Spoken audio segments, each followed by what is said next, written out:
40장 1절로부터 11절까지의 말씀입니다. 이사야서 40장 1절로부터 11절까지의 말씀, 제가 가지고 있는 성경은 1164쪽입니다. 오늘의 성경 말씀은 이사야 40장 1절로부터 11절까지의 말씀입니다. 우리 한 절씩 교독하시고 마지막 절은 함께 읽도록 하겠습니다. 너희는 위로하여라, 나의 백성을 위로하여라, 너희의 하나님께서 말씀하신다.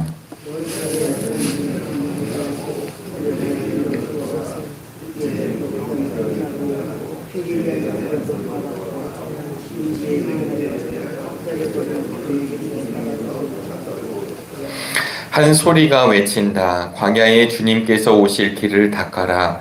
사막에 우리의 하나님께서 오실 큰 길을 곧게 내어라.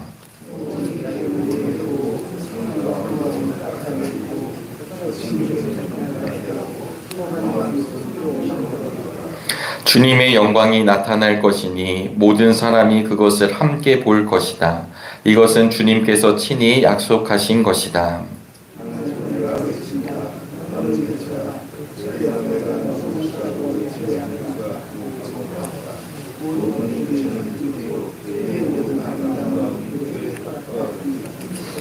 주님께서 그 위에 입김을 부시면 풀은 마르고 꽃은 시든다.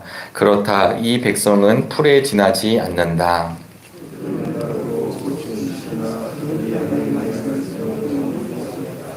좋은 소식을 전하는 시온아, 어서 높은 산으로 올라가거라. 아름다운 소식을 전하는 예루살렘아, 너의 목소리를 힘껏 높여라. 두려워하지 말고 소리를 높여라. 유다의 성읍들에게 여기에 너희의 하나님이 계신다 하고 말하여라.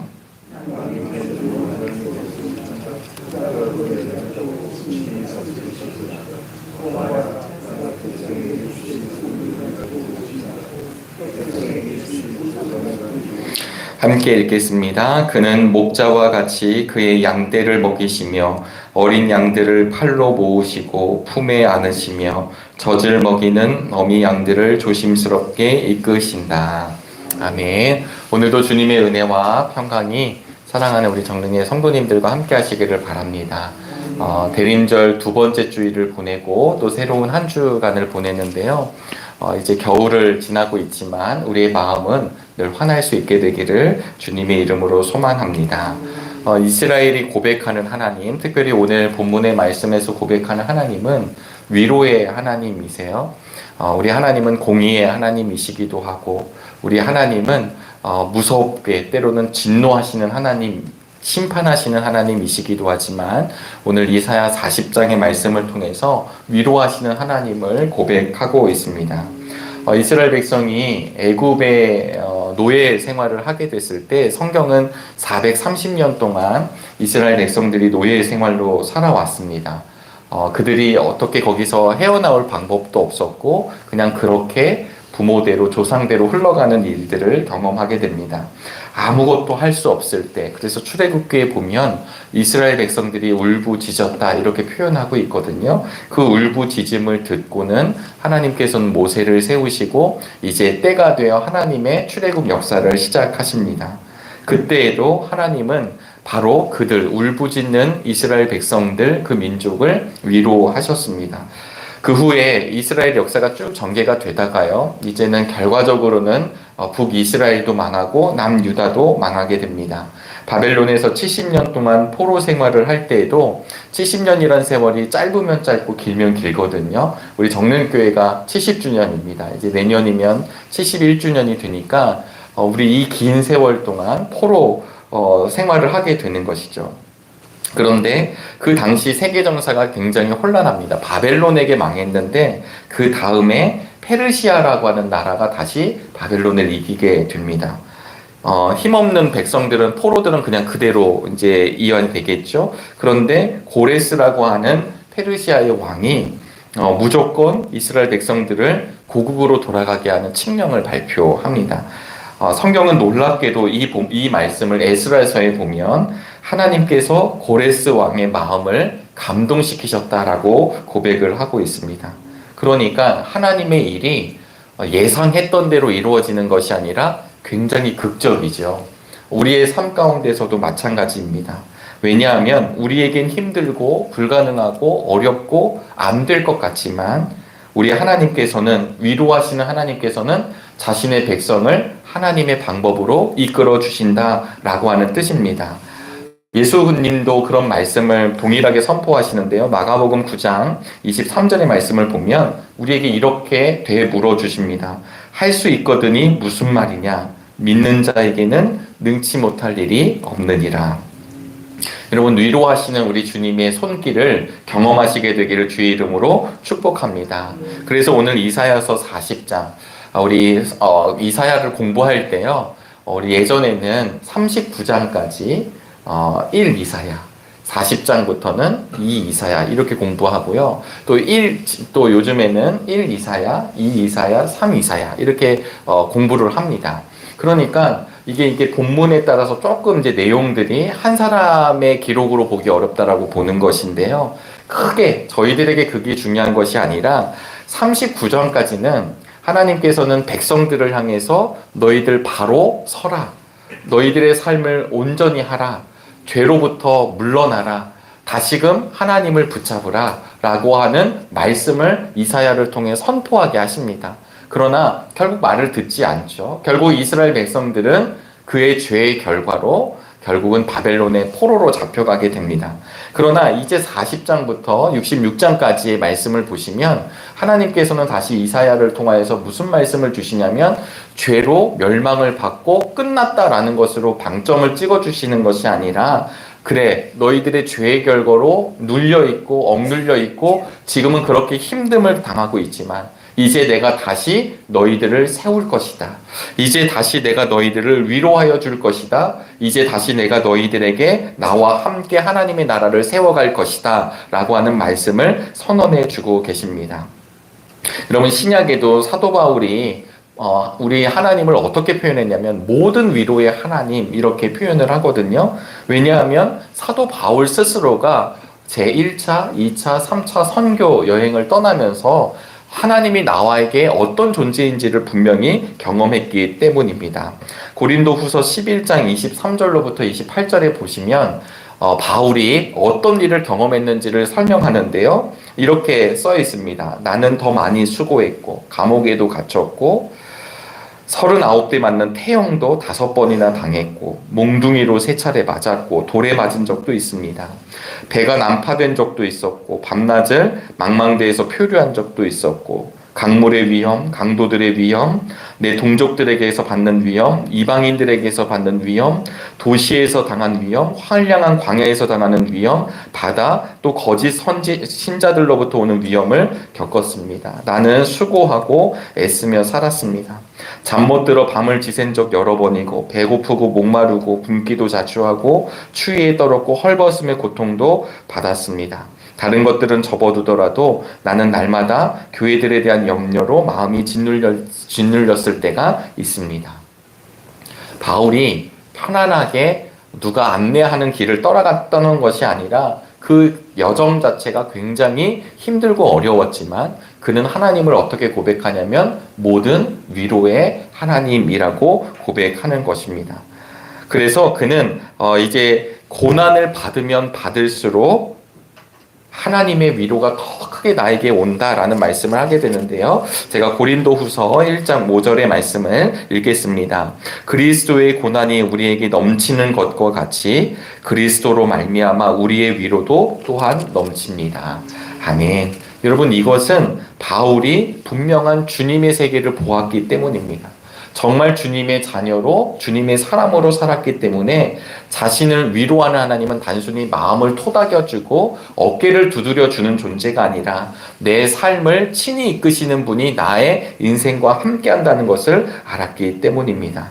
그러니까 오늘 70년 동안의 포로 생활 속에 희망도 끊어지고 우리의 인생의 모든 것이 끊어졌다라고 생각한 그 타이밍에 하나님은 이사야를 통해 위로의 말씀을 우리에게 전해주시고 계신데요. 우리 2절의 말씀을 보시면 제가 2절의 말씀을 읽겠습니다. 예루살렘 주민을 격려하고 그들에게 일러주어라. 이제 복역 기간이 끝나고 죄에 대한 형벌도 다 받고 지은 죄에 비하여 갑절의 벌을 주님에게서 받았다고 외쳐라.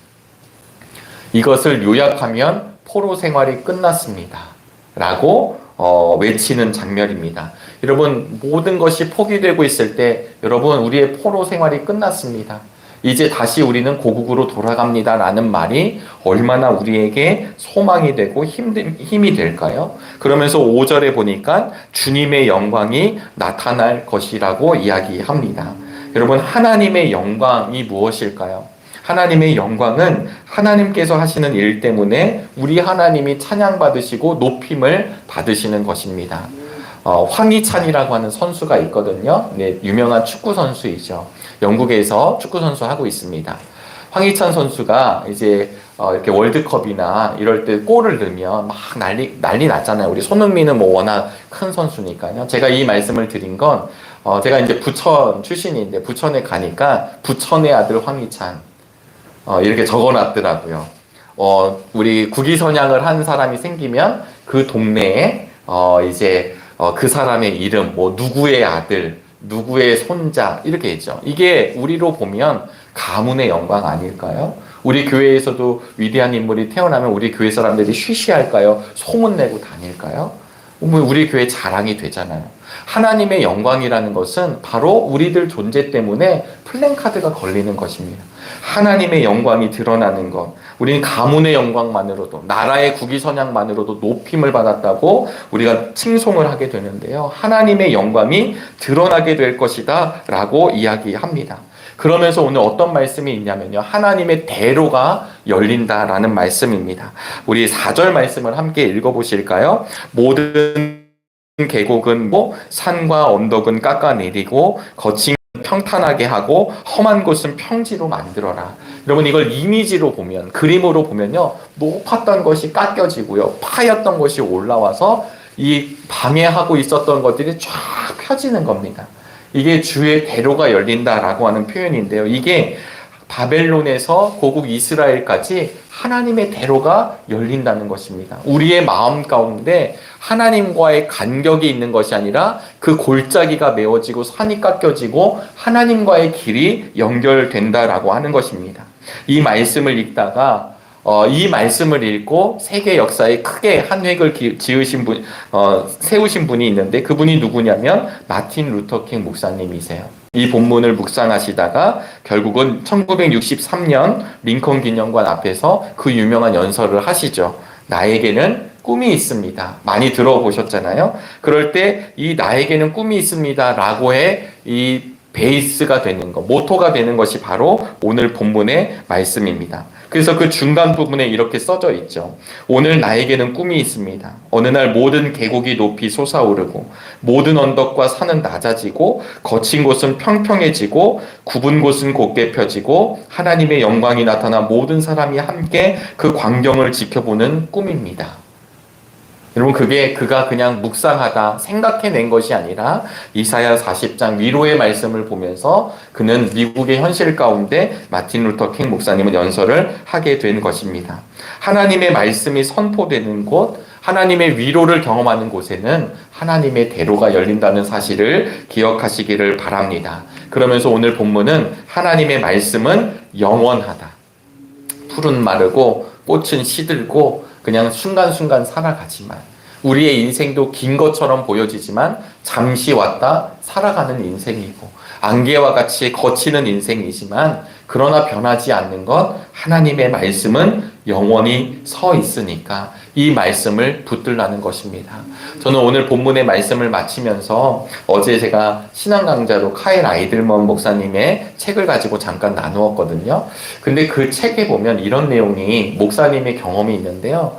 저는 옛날에는 어떤 부모님이 교인들이 자기에게 와서 제발 우리 남편 좀 만나주세요. 우리 아내 좀 만나주세요. 우리 자식 좀 만나주세요. 그래서 목사님이 좀 이렇게 설득 좀 해주세요. 권면 좀 해주세요. 그래서 목사님이 하신 거예요. 해야죠. 목회자니까.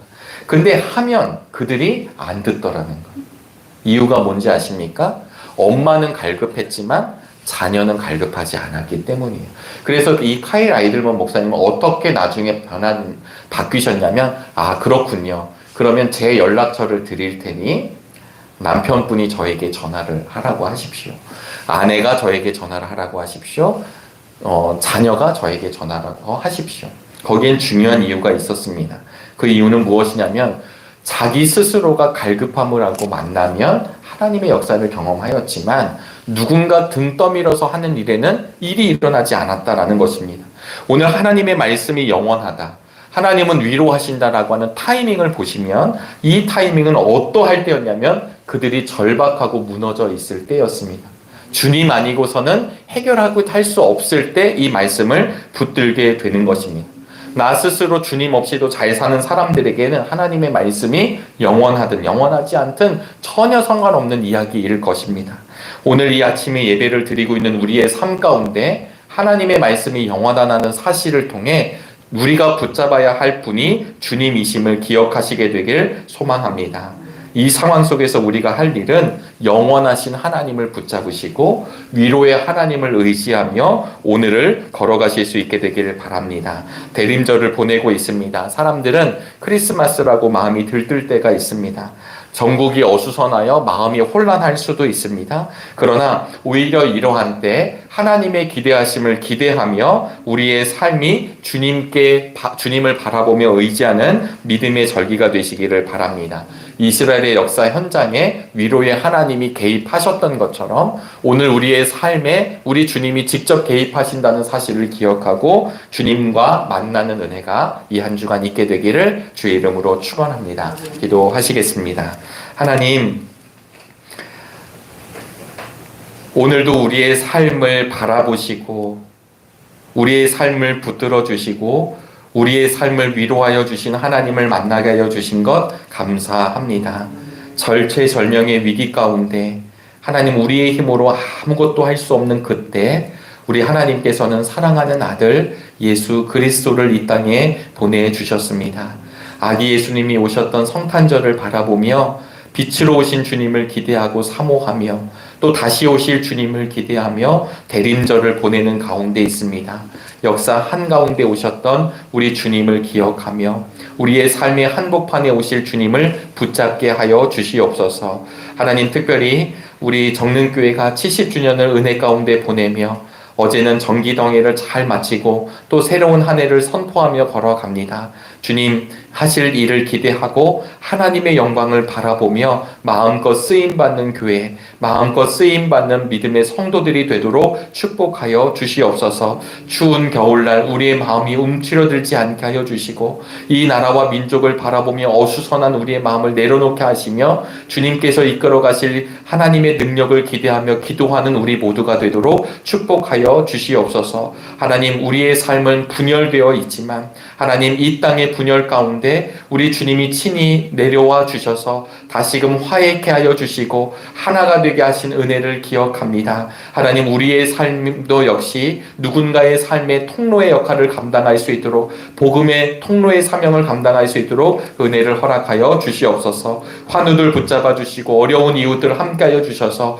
위로의 하나님으로 다시금 일어나 걷고 뛰는 은혜와 축복을 누리게 하여 주시옵소서. 오늘도 그냥 나아오지 아니하고 정성껏 예물을 준비한 믿음의 성도 위에 함께하여 주시고 그의 소원의 기도 제목 하나님 함께하여 주시옵소서. 특별히 하나님, 우리 정릉의 교우들 가운데 해외에서 하늘의 일을 하늘의 사명을 감당하고 또 공부로 하나님 여러 가지 군대로 하나님 이곳에 함께하지 못한 우리 믿음의 성도들마다 주님께서 친히 함께하여 주시옵소서. 주님께서 보여주시고 함께하여 주심으로 말미암아 하늘의 일을 감당하는 정릉교회 정릉의 성도들 될 줄로 믿사오며 살아계신 예수 그리스도의 이름으로 간절히 기도하옵나이다. 아멘. 하늘에 계신 우리 아버지여, 이름이 거룩히 여김을 받으시오며 나라가 임하옵시며 뜻이 하늘에서 이루어진 것 같이 땅에서도 이루어지다. 오늘 우리에게 일용할 양식을 주시옵고 우리가 우리에게 죄 지은 자를 사하여 준 것 같이 우리의 죄를 사하여 주시옵고 우리를 시험에 들게 하지 마시옵고 다만 악에서 구하시옵소서. 나라와 권세와 영광이 아버지께 영원히 있사옵나이다. 아멘.